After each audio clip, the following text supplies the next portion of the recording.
وأهلا وسهلا فيكن بمطبخ جودة تيوب. طلبت من صاحبتي تعمل لنا المسمن المغربي لأني لما بتعمله بيطلع رائع عن جد. أنا كنت سوي بس كان في تركات ما عم بعرف أوصلها أو تنجح معي النجاح اللي هي بيطلع معاها وبسبب هالطلب انعزمنا على الفطور، وقالت لي اجي قبل بوقت مشان نعمل المسمن وفرجيكن اياه.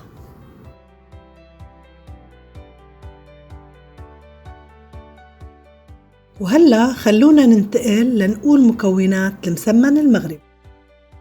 عنا زبدية طحين ونص زبدية سميد ناعم كتير ومعلقة صغيرة ملح ومعلقة صغيرة سكر، والمي حسب حاجة العجين. منحط بالعجانة أول شي الطحين والسميد والسكر والملح وبنخلطهم، المكونات الجافة أول شي بنخلطهم.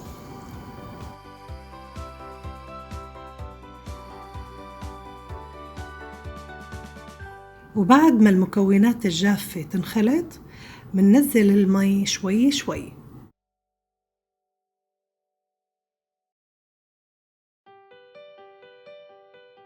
وكل شوي بنصير منسقط لها مي لحد ما تصير عندي العجينة جاهزة.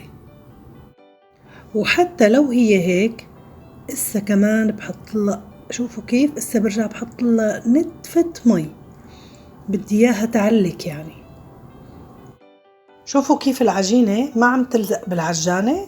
هلا بحط لها آخر قطرة مي وبعجنها وبشيلها على طرف. وهلا بس تخلص بشيلها وبحطها على طرف وبغطيها وبتركها لمدة ربع أو نص ساعة. وعلى فكرة فينكم تتركوها شغلة ساعة ساعتين، انتو حرين، أو نص نهار. هلأ بدنا نجهز الأشياء اللي بدنا نعمل فيها المسمن. بدنا تقريب 4 معالق سميد خشن ومعه ظرف بيكنج بودر منحركن، وشوية زبدة وشوية زيت نباتي.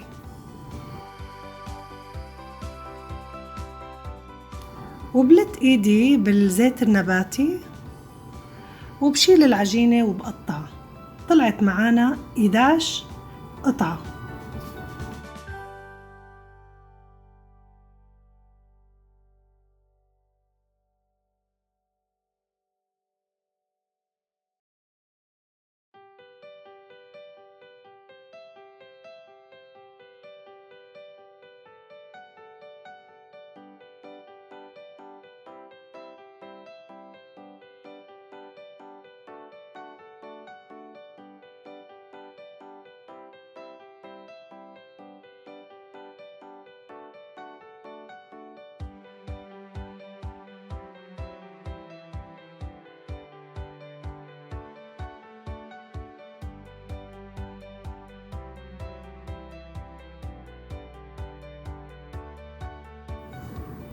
وهلا بعد ما قطعتهم بلت ايدي بالزيت وبحط فوق كل وحدة شوية زيت. ريحتهم تقريبا 10 دقايق. وهلأ بدأت. أول شي بحط على البلاطة المجلة بحط شوية زيت، وشوفوا كيف بفتحها بهالطريقة. برقها منيح لحد ما يصير يخايل عندي بلاطة المجلة.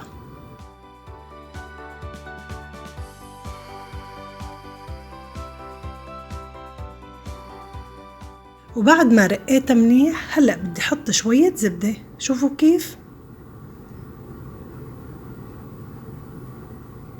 وبعدين بحط رشة سميد اللي عملناه مع البيكنج بودر وبسكرها بهالترتيب.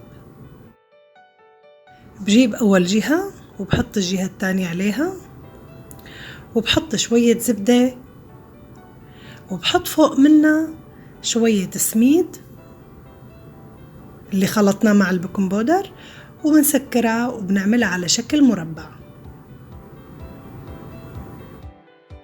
وبعد ما خلصتها بحطها على طرف بس يكون تمة لفوق. شايفين تمة كيف؟ آخر مكان أنا سكرت فيه بحطها مثل ما هو، ما بطبها لتحت. وبرجع بفتح التانية. طبعا هون بقى بتصير العجينة بترتاح أكتر وبتمد معي أكتر، وبصير بشتغل فيها بسهولة وبترق معي بطريقة كتير حلوة. وبعد ما برقها بحط لها زبدة وبحط لها شوية سميد وبسكرها بهالشكل.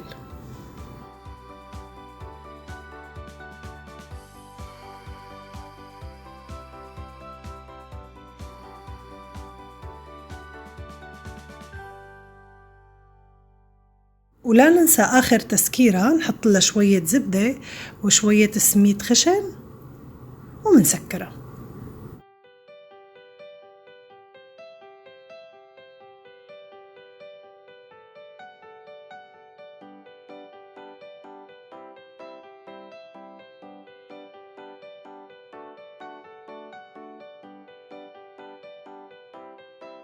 وبحط الصينية على النار على نار قوية، وبرش الصينية بشوية زيت، رشة بسيطة، وبعدين بفتحها للمسمنة اللي عملتها أول وحدة، برقها منيح وبحطها على النار.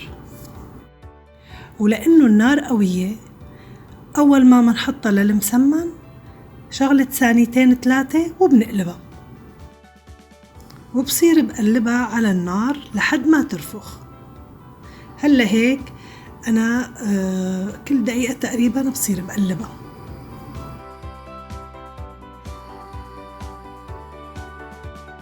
وطبعا أنا بهاللحظة عم بفتح وحدة تانية وعم جهزها مشان لما تخلص الأولى الحقها بالتانية. وبرجع بحط زيت بالتقلاية وبحط المسمنة اللي فتحتها وبصير بقلبها، تقريبا بتاخد 5 تقليبات.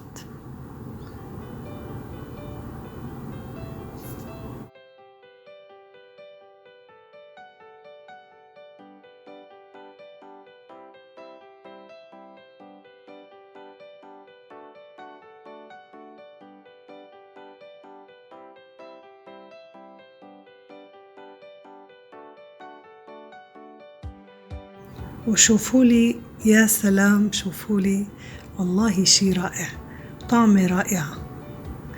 طبعا هذا عوض عن الخبز اللي نحن بنشتري خبز، هن هيك بياكلوا الخبز، هن بيخبزوه تمام.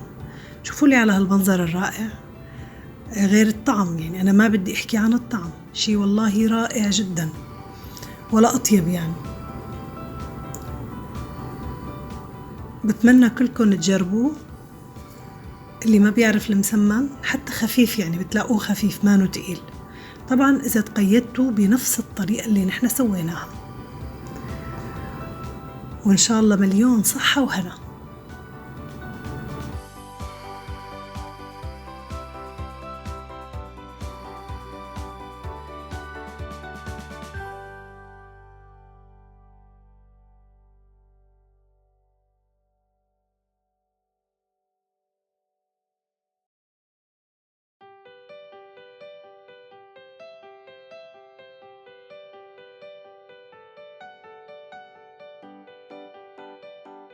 يعني ايدي بالقطعة اللي عم سويها على النار والقطع اللي عم بفتحهم بعد ما يكونوا تخمروا، بعد ما يكونوا